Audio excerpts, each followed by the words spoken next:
Hola a todos, bienvenidos a esta que va a ser la última sesión y vamos a hablar de efectivamente lo último. Fíjense ustedes, esto ha sido descrito hace como 130 años en una de las obras cumbre de Sir Arthur Conan Doyle, que es Sherlock Holmes, un detective británico, donde dice que evidentemente por las huellas dactilares, por las mangas de su abrigo, por sus botas, por las rodillas, por los callos, por la expresión, por los puños, por los movimientos, se pueden revelar varias cosas. Y cuando uno hace clínica, se fija en todo eso. La clínica semiológica es el estudio de signos y síntomas. Y tenemos que buscar todo para tratar de llegar a un dato. Que todo esto junto no oriente, pues realmente está hablando de que el individuo es realmente incompetente. Y de eso se trata, de hacer semiología. Vamos a hablar de algo que tiene un precario equilibrio, la insuficiencia cardíaca. Y fíjense ustedes, voy a poner de inicio un escenario, un teatro. Y voy a poner algunos elementos, unas escenas, cuatro. Enfermedad cardíaca isquémica, hipertensión arterial, valvulopatía mitral y arritmias. Solamente para mencionar cuatro, podría haber puesto cardiopatías congénitas, cor pulmonar crónico, miocardiopatía chagásica. Podría haber puesto cualquier otra patología, pero fíjense que estas cuatro entidades, dejadas a su libre evolución, van a terminar sin duda alguna en falla cardíaca.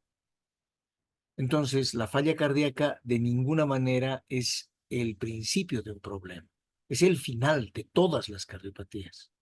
El isquémico coronario llegará a falla cardíaca, el hipertenso llegará a falla cardíaca, el valvulópata o la valvulópata mitral a falla cardíaca y las arritmias, por supuesto. Lo que sucede es que son cuatro cosas diferentes que tienen cuatro esquemas terapéuticos diferentes. El uno no va a servir para el otro, la angioplastía coronaria no va a servir para el hipertenso y la valvuloplastía o el cambio valvular no va a servir para el arrítmico.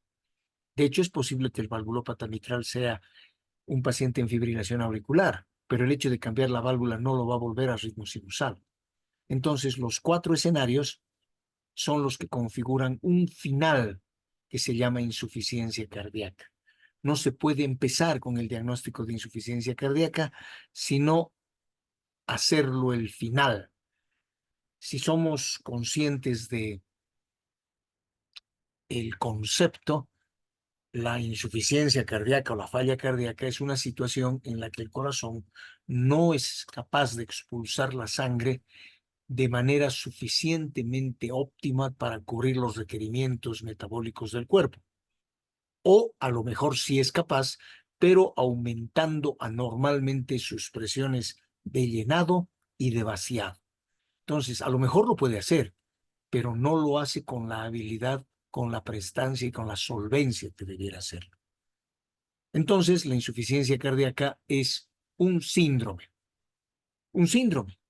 una reunión de síntomas y signos numerosos que van a tener como dato común hipertensión venosa pulmonar o sistémica o bajo gasto, que es el resultado final de que la bomba cardíaca está fracasando, está claudicando. Y por supuesto, en la claudicación se ponen en marcha mecanismos compensatorios que intentan evitar el fracaso y que a la larga pues coadyuvan al fracaso. De tal manera que la insuficiencia cardíaca es un proceso, no es un diagnóstico. ¿Qué diagnóstico tiene este paciente? Insuficiencia cardíaca, error, mal. Probablemente este paciente sea un paciente que tenga una taquiarritmia por fibrilación auricular y a partir de eso ha llegado a falla cardíaca. O es posible que este paciente sea un cardiópata isquémico coronario que a partir de eso ha llegado al final de la escena, al último número. A ustedes, probablemente a mí, sin duda, me han tratado de engañar con esto. Resulta que la insuficiencia cardíaca tiene criterios mayores, son 7. Los que ven ustedes: disnea paroxística nocturna, ingurgitación yugular, estertores pulmonares, cardiomegalia, edema agudo de pulmón, galope por tercer o cuarto ruido y reflujo, no reflejo hepatoyugular. Esto fue publicado para la Navidad del 71. Entonces es algo que tiene más de 50 años en vigencia, no es nuevo. Tiene una sensibilidad del 100% y una especificidad del 78% para el diagnóstico de un síndrome.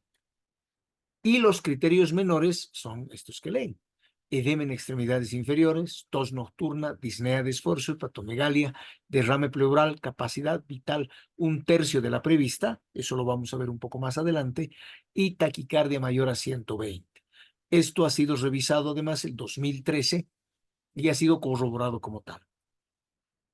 Entonces, a ustedes, a mí y a las generaciones que vienen nos van a hacer creer que 2 criterios mayores o un criterio mayor y 2 menores hacen el diagnóstico de insuficiencia cardíaca, y así ha sido. A ustedes, no lo sé, a mí sí, me han dicho ingurgitación yugular, edema en extremidades inferiores y hepatomegalia es insuficiencia cardíaca.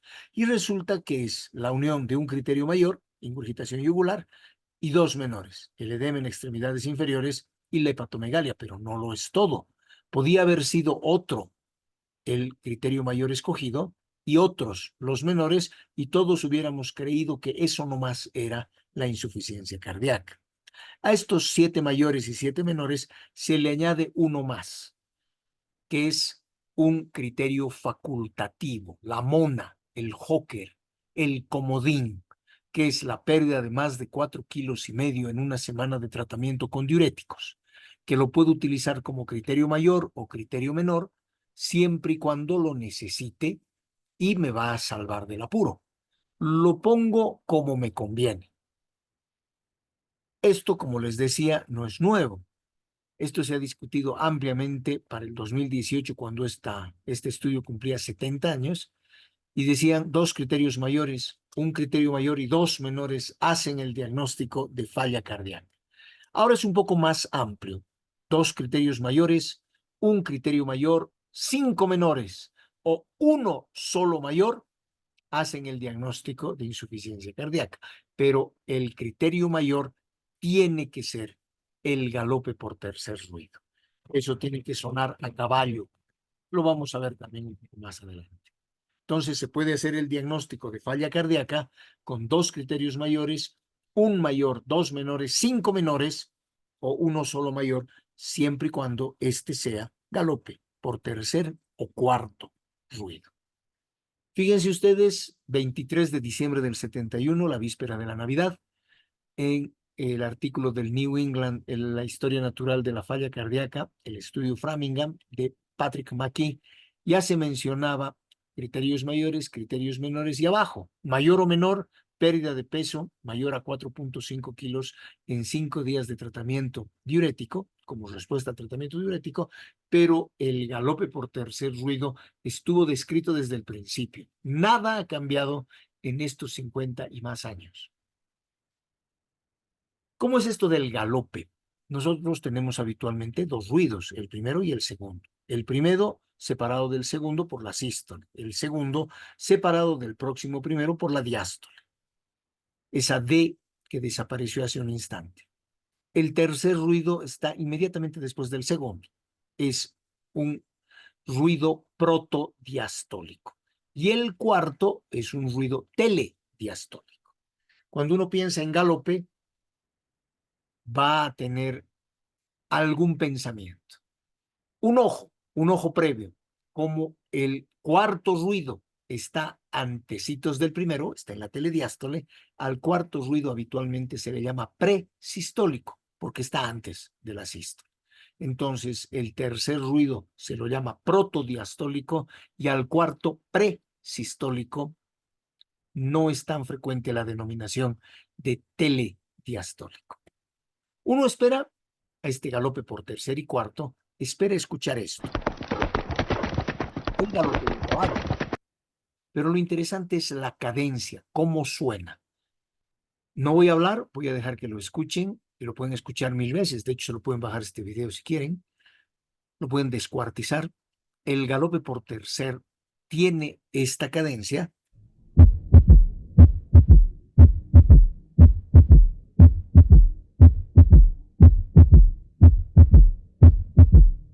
Y en el galope por cuarto, esta otra.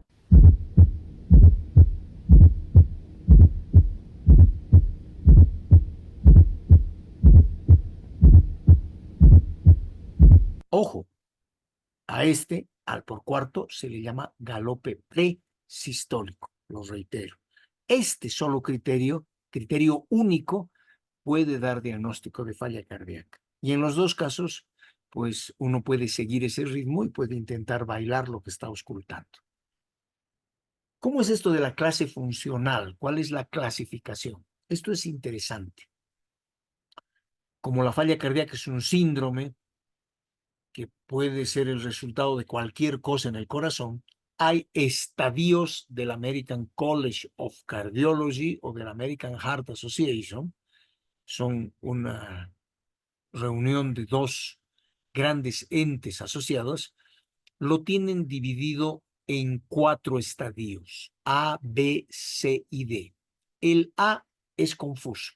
El A es paciente con alto riesgo de insuficiencia cardíaca, tiene riesgo, pero no tiene cardiopatía estructural ni tiene síntomas. ¡Ah, caramba! Entonces pueden ser hartos. Probablemente podamos ser todos. No tenemos cardiopatía estructural, pero a lo mejor estamos en riesgo. ¿Cuál riesgo? Lo vamos a ver. No hay cardiopatía estructural ni síntomas. Ese es el estadio A. El estadio B de la clase funcional es paciente con cardiopatía estructural, tiene alguito en su corazón, pero no tiene signos ni síntomas en este momento. La categoría C es un paciente que tiene patología estructural, que tiene síntomas previos, ha tenido síntomas previos o los tiene ahora. Y el paciente grado 4 es un paciente en falla cardíaca, ya no más, y que es refractaria a lo que se haga y que necesita pues que hagamos alguna cosa especializada y súper sofisticada para resolverlo. Esta es la clasificación de estadio del American College y el American Heart. Esto es clase A, B, C o D. Y esta es la clase funcional. Hay igual 4, clase 1, 2, 3 y 4. La clase 1 no tiene limitaciones, el ejercicio físico no le causa nada, no le causa fatiga, no le causa nada. La clase 2 son pacientes que tienen ligera limitación, la actividad física normal no está exenta de algún grado de fatiga, palpitaciones o disnea, pero cuando entra en reposo, todo esto cede. Es decir, es alguien que tiene clínica solo de esfuerzo. La clase 3 es alguien que ya tiene una limitación notable a su actividad física, cualquier cosa le provoca síntomas. También, sin embargo, este paciente no tiene nada en reposo. Paciente que puede pasar incluso por asintomático si es que está quietito. Y el paciente clase 4, pues es alguien que no tiene posibilidad de hacer prácticamente nada. Tiene síntomas incluso en reposo. Desde ese punto de vista, el paciente ideal, la persona ideal, ni siquiera es paciente, es uno que tiene clase 1A o A1. El estadio A, riesgo, pero no tiene ningún tipo de anomalía estructural o funcional, no tiene signos ni síntomas. Entonces, el estadio A, clase 1 del American College y de la New York Heart Association, pues se complementan. Y como está mostrándose viejito, lo ideal sería quedarnos, si es que vamos a llegar a tener alguna vez, en estadio A, clase 1. En relación a las clasificaciones, se han visto muchas. Falla cardíaca sistólica, falla cardíaca diastólica o falla cardíaca latente. La sistólica es: cae el gasto cardíaco, hay mala contractilidad, ese paciente no tiene buena sístole, no late bien. La diastólica, no llena bien, es un paciente que tiene dificultades a su llenado ventricular. Falla la relajación, no se llena de manera adecuada. Late bien, pero llena mal. Dos ejemplos. El paciente que tiene hipertensión o estenosis aórtica, hipertensión sistémica, estenosis aórtica, que ha hecho un remodelado ventricular y el ventrículo ha crecido para adentro, quitándole espacio a la cavidad. Entonces, pues, ahí le entra poca sangre y por más lindo que lata, pues, llena mal. Y si llena mal, por más lindo que lata, sale mal. Esa sería la diastólica. Y la latente. Hay una disfunción ventricular sistólica, pero asintomática. Eso ha dado lugar a una innumerable cantidad de clasificaciones: insuficiencia por alto gasto, por bajo gasto, anterógrada, retrógrada, izquierda, derecha, congestiva, por disfunción sistólica, por disfunción diastólica, pero hoy se clasifican de acuerdo a cómo se comporta la fracción de eyección. Falla cardíaca, heart failure, con R, fracción de eyección reducida, o P, fracción de eyección preservada. Es decir, hay pacientes que hacen falla cardíaca funcionándoles bien la fracción de eyección. Son trastornos de relajación. Puede latir muy lindo, pero entra en falla cardíaca porque entra poco, sale poco. Entonces, la clasificación los ha dividido en estos cuatro, que lo vamos a aclarar en un momento. La falla cardíaca con fracción de eyección reducida es fracción de eyección menor o igual a 40%, que se le conoce también como falla sistólica, no late bien, tiene una fracción de eyección caída. La fracción de eyección preservada, también conocida como falla cardíaca diastólica, es un desafío. Hay que excluir todas las causas conocidas de falla cardíaca sistólica. La que está entre 41 y 49, fíjense, de 40 a 50, menos de 40 es fracción de eyección reducida, más de 50 es fracción de eyección preservada. Entre 41 y 49 se llamaban borderline, se siguen llamando así. Hay un detalle, un matiz que voy a comentar ahora. Y la recuperada es alguien que estaba con reducida y que se llegó a traer para este lado. Son pacientes que se recuperó su función ventricular. Este es un artículo, no digamos nuevito, tiene un par de años, pero dice lo que se hacía era hablar antes de reducida, preservada y una borderline, una en el límite.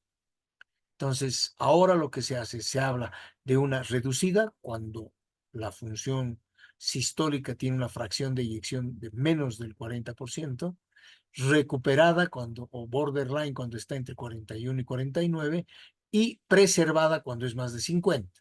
Si alguien estuvo en esta y se lo trae para acá, se lo llama recuperada.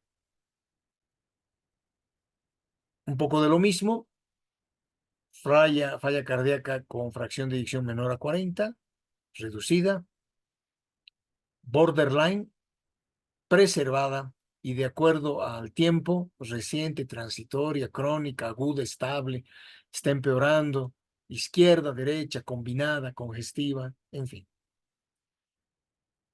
¿Qué es lo que pasa con la falla cardíaca? Es uno de los problemas más importantes de salud pública por el aumento de la morbimortalidad en general y de los gastos médicos. Como vamos a ver, tiene una alta incidencia, costos aumentados. Y fíjense cuáles son los numeritos. Hay 21 millones de pacientes adultos que viven con falla cardíaca y en quienes se tiene la expectativa de que su vida media sea un poco más larga. Son una carga económica. El coste global de la falla cardíaca son alrededor de 108 billones de dólares. Miles de millones de dólares, ¿no? La mitad de los pacientes van a fallecer dentro de los 5 años siguientes al diagnóstico y la falla cardíaca es la causa número 1 de rehospitalización y de hospitalización en mayores de 65 años. Y la mayor parte de los pacientes tiene 3 o más comorbilidades que ensombrecen más aún la posibilidad de sobrevida. Fíjense estas tablitas, voy a ser breve. El año 2012, 2015, 2020, 2025, andamos por acá.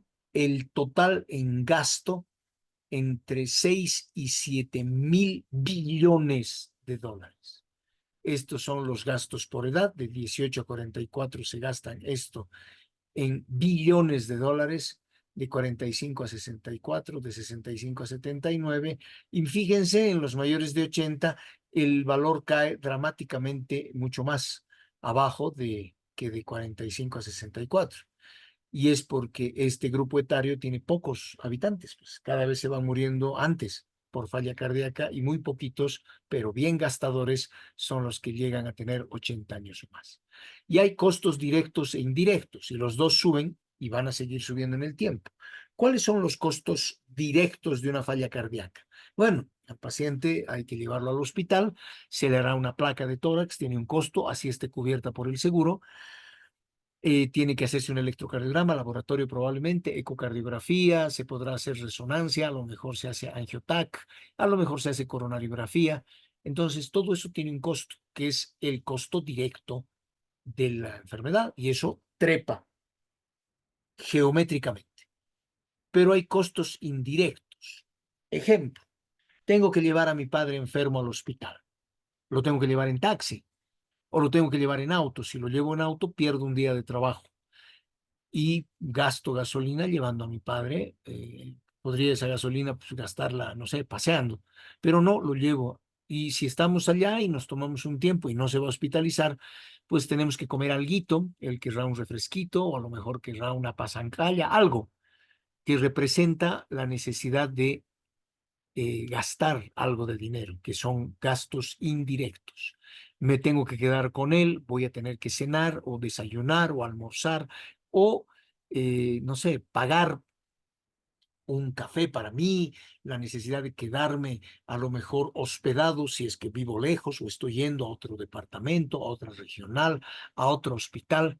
Entonces se representa un incremento no tan importante, pero un costo indirecto creciente. Y esto sucede en los blancos no hispánicos, en los blancos hispánicos, en la gente afrodescendiente, lo políticamente correcto, y otros donde están incluidos asiáticos, por supuesto, ¿no? Y otras etnias. Entonces, los costos siempre van a ir en incremento. Y además, esto, a pesar de que hay avances tecnológicos, muchos pacientes, a pesar de que está protocolizado, no reciben la terapia apropiada y la terapia aprobada en muchos estudios. Veamos.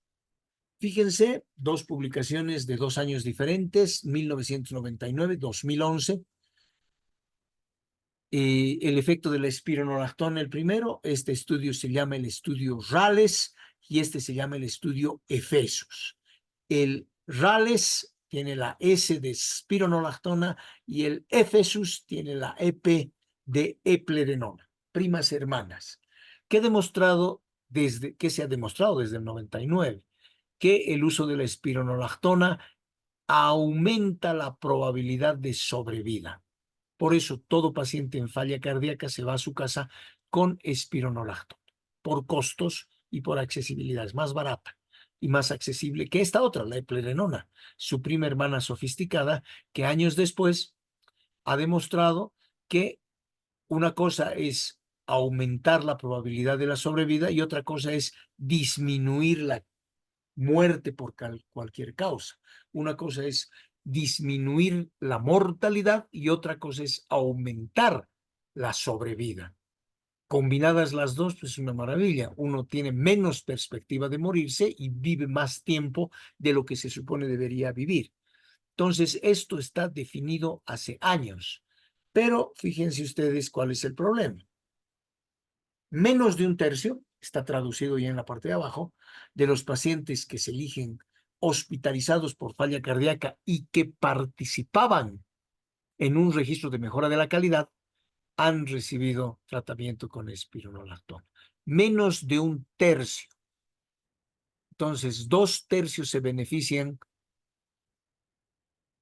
del curso evolutivo natural de la insuficiencia cardíaca y solamente menos de un tercio tiene la posibilidad de recibir los medicamentos que están protocolizados en publicaciones internacionales. Imagínense en América Latina, donde la cosa es un poco más pesada.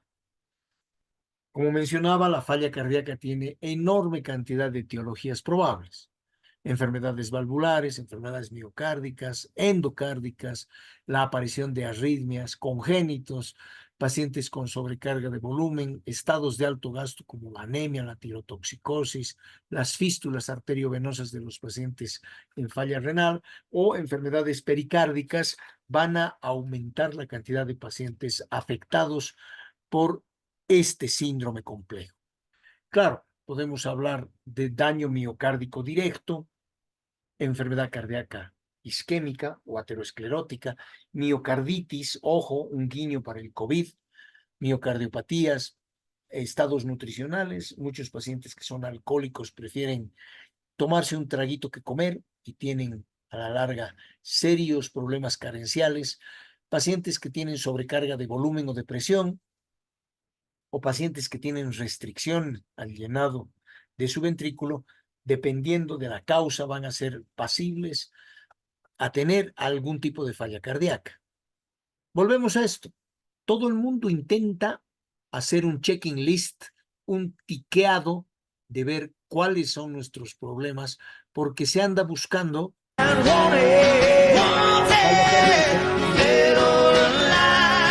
viva o muerta. En general se le encuentra al paciente realmente en el límite. Pero esto es solo falla cardíaca en sístole. Esto es, los criterios que están viendo son para pacientes que tienen fracción de eyección reducida. Hay muchos factores de riesgo. La edad, ya había mencionado un poco esto. Fíjense ustedes, 40 a 59 años, hay más hombres que mujeres con prevalencia de falla cardíaca, de los 60 a los 79, más hombres, y de pronto a los 80 años la cantidad de hombres cae y las mujeres superan a los hombres en enfermedad cardíaca. ¿Qué ha pasado? Lo que pasa es que la mayor cantidad de pacientes varones han fallecido antes. Entonces, el número es muy pequeño de varones de 80 años y más. Por eso, estadísticamente, aunque no de manera real, las mujeres predominan. Lo que pasa es que esas señoras fueron las que siguieron sobreviviendo y los caballeros se quedaron ya para los 79 años. Hay muchas cosas que pueden precipitar una falla cardíaca.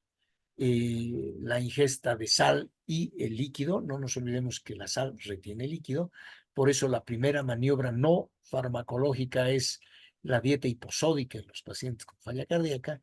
Cualquier cosa que represente sobreesfuerzo físico va a aumentar el riesgo de falla cardíaca, arritmias, por supuesto, taquibradi, pacientes que se intoxiquen, no solamente con la digital, pacientes con enfermedad cardíaca isquémica, como comorbilidad o pacientes con hipertensión, precipitan la falla cardíaca. La hipertensión en sí misma es un factor de riesgo independiente. Hay antecedente de hipertensión en el 75% de los pacientes con falla cardíaca. Y los pacientes que tienen presiones arteriales mayores a 160-90 tienen el doble de riesgo de muerte que aquellos pacientes que tienen 140-90. Entonces, la sistólica ha subido un poco más de lo que debería, la diastólica no se ha movido, pero en aquellos que tienen la sistólica elevada, el riesgo de muerte es el doble. El tromboembolismo pulmonar, las infecciones, fundamentalmente del árbol respiratorio, la fiebre, la anemia, el hipertiroidismo, estados hiperdinámicos, por supuesto, que van a comprometer al paciente y precipitarles la insuficiencia cardíaca.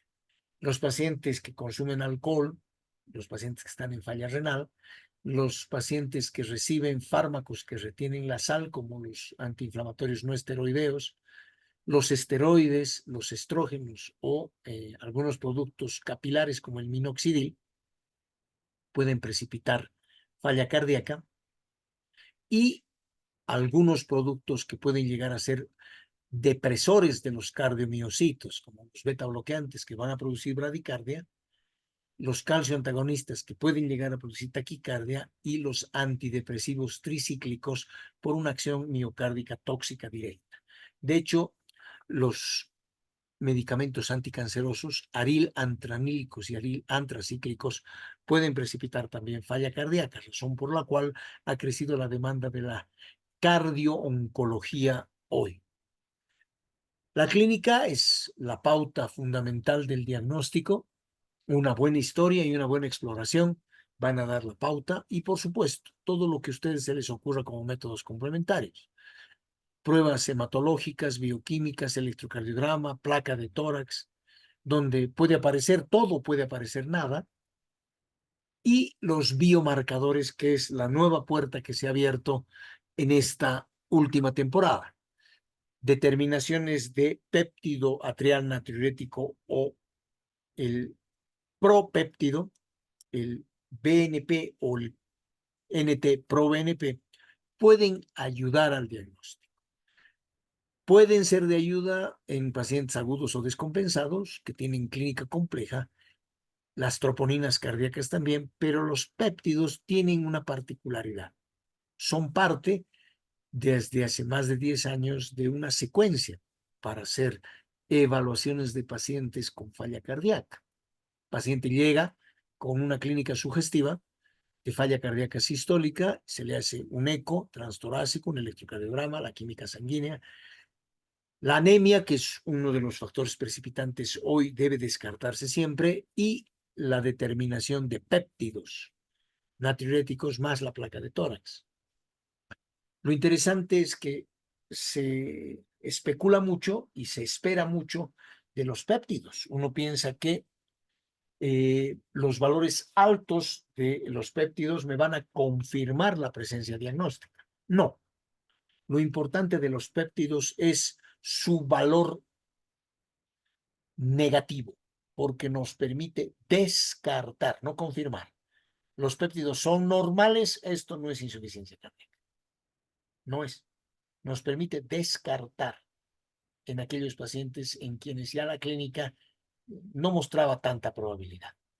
Hay muchos puntos de corte. El BNP tiene un corte más alto, una cantidad en picogramos más alta para hacer el diagnóstico, y el ProBNP es un poco más estrecho. El ProBNP es hasta 150 picogramos y el BNP es hasta 300 y en algunos 450 microgramos. El problema está en que ser hombre o ser mujer tiene distinto corte para péptidos, y ser hombre o ser mujer mayor de cierta edad tiene distinto corte también. Entonces podemos tener valores realmente altos, 1500 por ejemplo, que sería, wow, qué aterrador, está muy alto porque el tope es 400, pero en cierto grupo, mujeres añosas mayores de 80 años, se puede considerar normal todavía. Hay dos vías de algoritmo diagnóstico: la vía del ecocardiograma y la vía de los péptidos natriuréticos para resolver el entuerto de la insuficiencia cardíaca. Entonces tenemos pacientes que se sospecha la falla cardíaca, aguda o no, se hace electrocardiograma, placa de tórax, eco, péptidos, y de acuerdo a los resultados, pues se determina la etiología y se conoce cómo comenzar el tratamiento apropiado. Entonces, la idea es, está en falla cardíaca, definiremos qué es lo que pasa. ¿Qué es lo que sucede si es que el BNP y ProBNP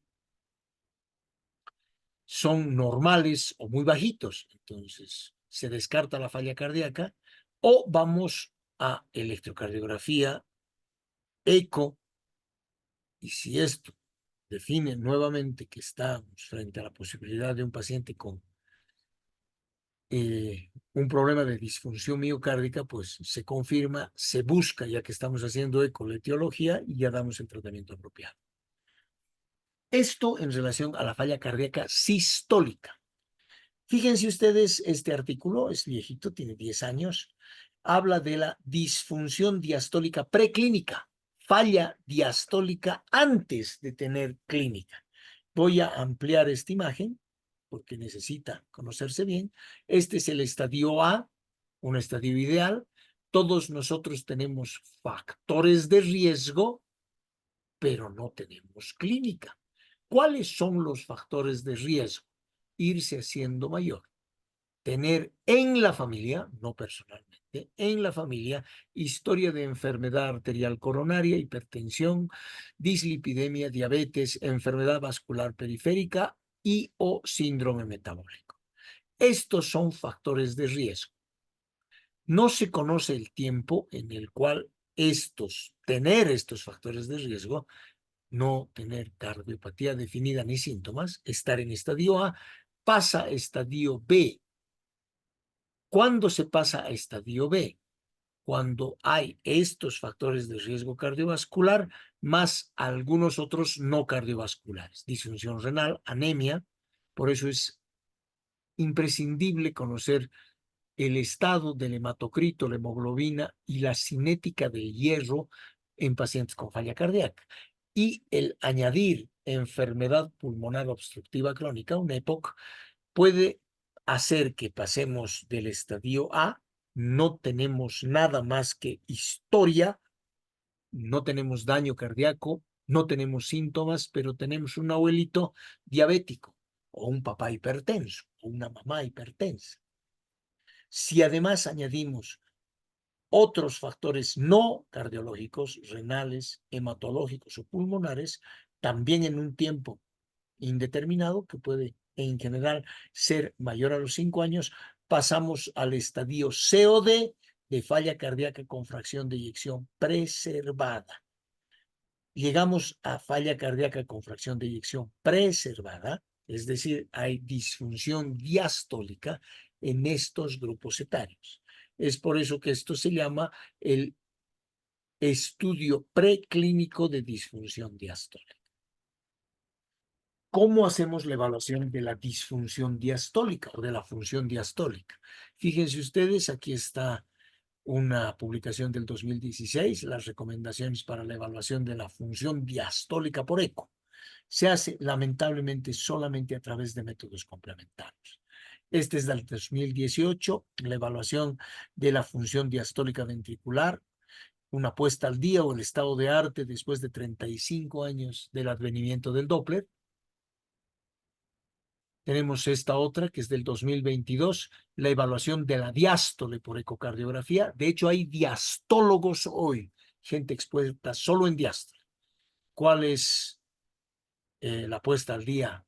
Y lo que se hace a través de evaluación de la función del ventrículo izquierdo, lo que se hace es evaluar el flujo de la válvula mitral, los volúmenes que contiene la aurícula izquierda, la relación de la apertura valvular y el movimiento muscular, si hay hipertensión o no de la arteria pulmonar, cuál es el flujo de las venas pulmonares que llenan a la aurícula izquierda, cómo es el comportamiento de este paciente en reposo y haciendo maniobra de Valsalva, y qué es lo que pasa con el anillo mitral para conocer el funcionamiento y la dinámica del ventrículo izquierdo, en quien no es el ventrículo izquierdo solamente, es cómo funciona la aurícula izquierda y las pulmonares, además del anillo valvular mitral. Es decir, los sabios han decidido ofrecernos una enorme cantidad de herramientas, variadas todas, y se ha definido que se hacen recomendaciones para la cuantificación del tamaño de las cavidades cardíacas, y esto se hace desde hace mucho tiempo. Entonces, la ecocardiografía es una subespecialidad que requiere dedicación y atención. Ahora, han salido artículos de qué es lo que sucede en relación a la detección temprana de la falla cardíaca en diabéticos y no diabéticos. Lo de los diabéticos ha abierto una puerta para lo terapéutico que vamos a ver a continuación. Pero se ha empezado a asegurar que esto va un poquito más allá de solamente la fracción de eyección. No es solo fracción de eyección. ¿Qué es lo que pasa? Lo que se hace, se evalúa función ventricular, pero se saca una muestra chiquitita como del tabique y se ve que este ventrículo se tuerce. Son pequeñas unidades funcionales que se obtienen del espesor del tabique interventricular o de la pared libre, donde lo que se ve es cómo funciona un pequeño segmentito que sufre un mecanismo de torsión. Este mecanismo de torsión se llama strain, se escribe strain. Y el strain nos está mostrando que el movimiento miocárdico es helicoidal, es curvito. Pero el corazón no late curvo, claro que sí. Fíjense, tiene un eje que lo permite rotar la punta en un sentido y la base en otro. El movimiento del corazón, el movimiento del latido tiene un movimiento de torsión. Esto ha dado pie al desarrollo de una serie de estudios sobre el aspecto de la torsión del músculo ventricular en el fenómeno de la sístole y en el de la diástole. Este mecanismo de torsión es lo que se estudia hoy, que es el strain, para hacer diagnóstico temprano de la disfunción ventricular. ¿Qué tenemos que hacer para el tratamiento? Tenemos unos minutos. Podemos utilizar diuréticos de asa, furosemida, o los inhibidores de la aldosterona, la espironolactona. Ahorrador de potasio, se indica en falla cardíaca grave, su dosis 25 miligramos cada 24 horas para siempre. La furosemida se puede utilizar en ampollas y en tabletas. Sin embargo, las ampollas solo deben ser administradas cuando el paciente tiene ascitis. Cuando el paciente tiene falla cardíaca, pero no ascitis, es bueno comenzar solamente con la vía oral. Se pueden utilizar inotrópicos, la digoxina es uno de ellos. Mucha gente piensa que es un antiarrítmico y en realidad es un inótropo positivo, mejora la función contráctil, y es cronótropo negativo, baja la frecuencia cardíaca. No es antiarrítmico, baja la frecuencia cardíaca. Entonces se utiliza exclusiva o casi exclusivamente para el control de la frecuencia en fibrilación auricular rápida. Entonces, no es un antiarrítmico, es un inótropo positivo, cronótropo negativo, con lo que controla la frecuencia cardíaca. Se puede utilizar aminas, por supuesto, dopamina o dobutamina, para mejorar la función sistólica ventricular. ¿Qué es lo que se debe evitar? No se debe administrar AINES, excepto la aspirina, en el infarto de miocardio. De hecho, no hay muchos estudios que hablen acerca de su utilidad en prevención primaria. Hay una enorme cantidad en prevención secundaria. Debe utilizarse cuando al paciente le dio un infarto para evitar uno nuevo. Pero el empezar a tomar de manera preventiva no ha sido probado hasta el día de hoy. Se tiene que tratar de utilizar medicamentos antiarrítmicos de la clasificación o de la clase 1 de la clasificación de Bowen-Williams, que es la flecainida, la encainida y la propafenona. Felizmente no tenemos la propafenona, sí hay en el medio, pero la encainida y la flecainida no. Hay que tratar de evitar los calcio antagonistas porque son cronótropos positivos, aumentan la frecuencia cardíaca. Los antidepresivos tricíclicos por su poder tóxico local en el miocardio, en los cardiomiocitos, los corticoides que retienen sodio y retienen agua, y el litio, que se utiliza en pacientes que tienen trastorno bipolar o lo que antes se llamaba paciente maníaco depresivo, porque es francamente cardiotóxico. Se puede utilizar los IECAS, todos los medicamentos apellidados PRIL, en caso de disminución de fracción de eyección. Mejora la perfusión tisular distal por vasodilatación. Se tiene que intentar los ARA2, que son muy importantes en los dos tipos de disfunción. Los betabloqueantes, habrá que ser muy cuidadoso. Tiene que ser en algún grupo especial de pacientes con enfermedad cardíaca isquémica, que no tengan mucha retención líquida ni exacerbaciones recientes de la falla cardíaca. Y como existe el riesgo de la aparición de coágulos, lo que hay que hacer es antiagregantes o anticoagulantes si existe fibrilación auricular o existe la evidencia de que hay coágulos. ¿Cuáles han sido los avances? Los más llamativos, hasta hace más o menos unos 9 años, el sacubitril valsartán para disminuir la morbilidad y la mortalidad. Hay un producto en el medio, no voy a hacer publicidad innecesaria, existen esos productos y de lo que se trata desde hace unos 3 o 4 años es hablar de cuál es el esquema de tratamiento. Hay algunos que hablan de los 5 fantásticos, otros de los 4 fantásticos. He traído la publicación de los 4 fantásticos, lo cual indudablemente es cultural también, ¿no? Depende qué es 4 fantásticos y para quién. Para algunos a lo mejor son los 4 fantásticos y para otros un poco más veteranos, estos son los 4 fantásticos. Sin embargo, a los que se refiere la literatura son, perdón, a los medicamentos inhibidores de los receptores de angiotensina y neprisilina, sacubitril valsartán, los receptores antagonistas de los mineralocorticoides, los beta bloqueantes y los inhibidores selectivos de los cotransportadores de sodio glucosa, los que están en boga hoy, los SGLT2. En medio de estos, porque nosotros en el medio tenemos los cuatro, ya tenemos los cuatro, hay anticoagulación, digitálicos, ibabradina, que también hay en el medio, diuréticos tiacídicos, diuréticos de asa. La digital es lo único que tenemos y tampoco tenemos resincronización para hacer, pero contamos con varios de estos.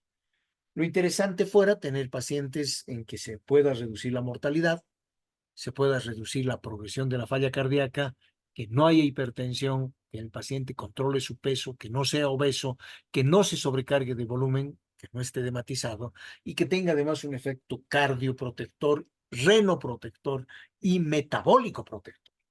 Esta sería una joyita de diseñador. ¿Hay posibilidad de encontrar medicamentos así? Sí, los hay. Y que sirva ideal sería en falla cardíaca con fracción de eyección preservada y con fracción de eyección reducida. Las dos caras de la falla cardíaca sería ideal. Esta división nos lleva a una conclusión. Me permite recordar que todo anciano pues se va volviendo cada vez más caduco, se vuelve cada vez más limitado. El cabello le sale de otro color, se vuelve más chiquitito, se olvida las cosas, le salen lunares en sus manos, arrugas en su cara, y resulta que el tejido miocárdico se vuelve más rígido. Entonces hay una limitación al llenado ventricular en el paciente de la tercera edad. Se convierten en disfuncionales con fracción de eyección preservada. El eco permite diferenciar algunas cosas, probablemente hay algunas que le sean más claras que otras. El primero es un corazón muy bueno, este es un corazón que late menos y este es un corazón que permite que su cabeza, la punta, cabecee un poco. Este late realmente mal. Entonces, un experto debe verificar esto y plantear esto que ya apareció hace muchos años, la utilización de los inhibidores de los cotransportadores de sodio glucosa llamados ISGLT2. Se empezó con el tratamiento de la diabetes, la fisiopatología y la farmacología es bastante complicada. Voy a tratar de resumirlo en una tabla chica. Una de las primeras maniobras, ya lo había mencionado hace como una media hora, una de las primeras maniobras que se hace es la restricción de sodio, el impedir que el paciente coma con sal. A veces se le dice coma poca, lo cual es muy subjetivo, o a veces se le dice no coma nada de sal, lo cual es muy dramático y muy extremo también. Entonces, este tipo de medicamentos no tiene que ver nada con la reducción de sal, sino que permite un fenómeno de eliminación de sal por la orina, natriuresis. Y al producirse la natriuresis, pues disminuye la albuminuria y existe una preservación renal. Vayamos por donde vayamos, el hecho de que se salga la sal hace que se preserve una homeostasis de sodio y agua. Se va el sodio, se va el agua y el paciente no se hincha. Esto lleva a eubolemia y a disminución de la precarga y esto a disminución de la tensión de la pared miocárdica, lo que disminuye la falla cardíaca. Y por el otro lado, pues se va el sodio, se va el agua, se va el volumen plasmático aumentado, cae el volumen plasmático, cae la poscarga y cae el remodelado cardíaco. De tal manera que vaya por donde vaya, este productito es prometedor. Este es parte del estudio Emperador, hecho con empaglifosina, de ahí viene el nombre de Emperador, las tres primeras letras del producto. No existía empaglifosina en el medio. Desde esta semana hay ya, con un nombre comercial que tampoco voy a decir, la empaglifosina, a partir de un estudio que se llama el estudio Emperador, el Emperador Reduced, ha mostrado que funciona en falla cardíaca con fracción de eyección reducida. Hay otro estudio que es el Emperor Preserved, que es el que se ha hecho en pacientes que tienen preservada su función sistólica. ¿Cuáles son las claves? Bueno, vamos a ir rápido con este, que es el Emperador. Ha sido un ensayo de insuficiencia cardíaca. Fíjense ustedes, una fracción de eyección reducida es menos de 40. El estudio Emperador ha sido hecho con menos de 30 de fracción de eyección. Pacientes viejitos de 67 años en promedio, con un tercio de los pacientes en Latinoamérica. Por primera vez consideran a los latinos como parte del mundo. Pacientes en fibrilación auricular en un tercio de ellos, y pacientes que habían estado hospitalizados hace menos de un año por falla cardíaca en un tercio de los pacientes. Y un 75% de estos pacientes estaban en clase funcional 2, es decir, no tenían solo los antecedentes, sino que eran sintomáticos al ejercicio. Los puntos finales: disminuir la mortalidad cardiovascular y la hospitalización por falla cardíaca. El primer objetivo secundario, hospitalizaciones totales, la primera y todas las demás, por falla cardíaca. Y un segundo objetivo, ver que no decline la tasa de filtrado glomerular en el tiempo. Entonces, ¿qué es lo que ha mostrado? Que el riesgo combinado de hospitalizaciones ha sido en un cuarto de los pacientes menor. 1 de cada 4 que antes se hospitalizaba, ahora ya no. Ese es uno de los primeros mensajes clave del producto. La tasa de eventos adversos graves fue menor. Esto en principio se ha diseñado para diabéticos y se ha visto que las infecciones genitourinarias o las amputaciones propias de los diabéticos no han sufrido un cambio significativo con el uso de este medicamento. No han modificado, no ha mejorado, no se ha evitado, pero no ha empeorado. En el Emperor Reduced se ha incluido un grupo especial de pacientes con postinfarto dentro de los 90 días o que estaban realmente graves o secundarios a cardiotoxicidad por drogas, porque han sido parte de un siguiente programa que todavía está en curso. El estudio Emperador ha sido hecho con empaglifosina y el estudio DAPA con dapaglifosina, que es lo que había en el mercado y estaba copando, estaba rompiéndola. ¿Qué ha mostrado? Que entre los dos las diferencias han sido similares. Los pacientes del Emperador han tenido menos grave su deterioro, pero de 31 a 37, pues, por debajo de 40 los dos. Y las concentraciones de péptidos para el reclutamiento han sido diferentes, 1800 y 1400, y ha habido una proporción de pacientes que han recibido sacubitril, valsartán, resincronización y desfibrilador en una proporción más o menos parecida en los dos estudios.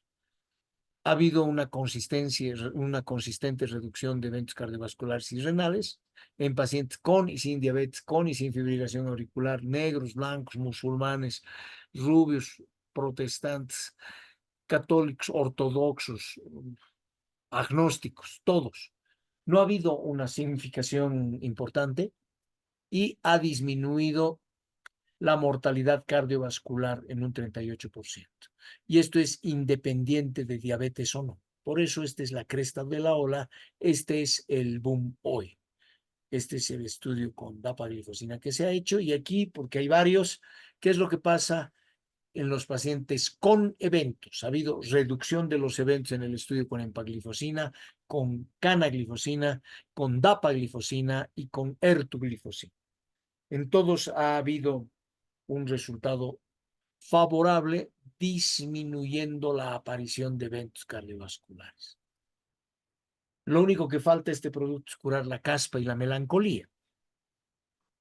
El propósito es convertirnos obviamente en líderes en el diagnóstico y tratamiento de afecciones cardíacas. Podemos empezar con insuficiencia cardíaca rumbo de un síndrome hacia un compromiso específico de alguna parte del corazón. Y lo que tratamos de hacer es surcir ese corazón, reparar. Claro, todo lo que les estoy contando es el mundo real, pues, el mundo ideal. Nosotros tenemos pacientes como esta señora que tiene una fracción de eyección de 17.7 en estas imágenes. La misma paciente que aquí en eje corto no está latiendo, está parpadeando, que tiene la misma paciente 23, aquí tenía 17 por ciento de fracción de eyección, 17.7, 18, digamos, 23.1, la misma paciente en otra técnica que se llama hemidiscos de Simpson, 35%, y en una determinación de reconstrucción 3D, una fracción del 27%. Bueno, fuera como fuera, una fracción de eyección menor a 40%, menor a 30. Entonces, se pueden beneficiar. El problema es el mundo real. Nosotros no tenemos esos medicamentos cubiertos por ningún seguro, ni el seguro del SUS, ni el seguro de las cajas, cajitas o cajones. Y en el mundo real tenemos todavía otros problemas. Fíjense, este paciente que tiene una insuficiencia mitral severa con prolapso de la válvula mitral. Tenemos pacientes que tienen esto que parece un besito, que es una incompetencia valvular, un flujo sanguíneo que vuelve, un paciente que puede recibir todos los medicamentos que se quieran, lo que necesita es un cambio valvular mitral que tiene una alta tasa de mortalidad en los hospitales públicos. O tenemos problemas, si ustedes me permiten, aquí parece un águila, el perfil de un águila que tiene su ojito, y resulta que ese ojito en realidad es este coágulo que se está moviendo, porque esta es la orejuela de la aurícula izquierda. Aquí está, estos puntitos son los puntos de esta válvula suturada, una prótesis en posición mitral, pero con un paciente al que le sale un coágulo de la orejuela de la aurícula izquierda. Tenemos coágulos más grandes, como esta gelatina localizada en la punta de un corazón de un paciente chagásico con disfunción sistólica del ventrículo izquierdo. Entonces, en nuestro mundo todavía tenemos otras necesidades. Esta es una de las placas que voy a ampliar. Es un paciente de 18 años que tiene una tuberculosis pulmonar con fibrosis y retracción en un muchacho que, voy a poner un zoom aquí, hay una cavitación ya, la formación de una caverna con 18 años de edad. Y es un joven que seguramente va a llegar a corazón pulmonar crónico si es que no hay óbito súbito pronto. El problema es que nosotros vivimos en un mundo diferente del mundo ideal. Nosotros vivimos en un mundo nuestro, en el real, un mundo paralelo, en el que las cosas más feas pueden suceder. La insuficiencia cardíaca es consecuencia, no es causa.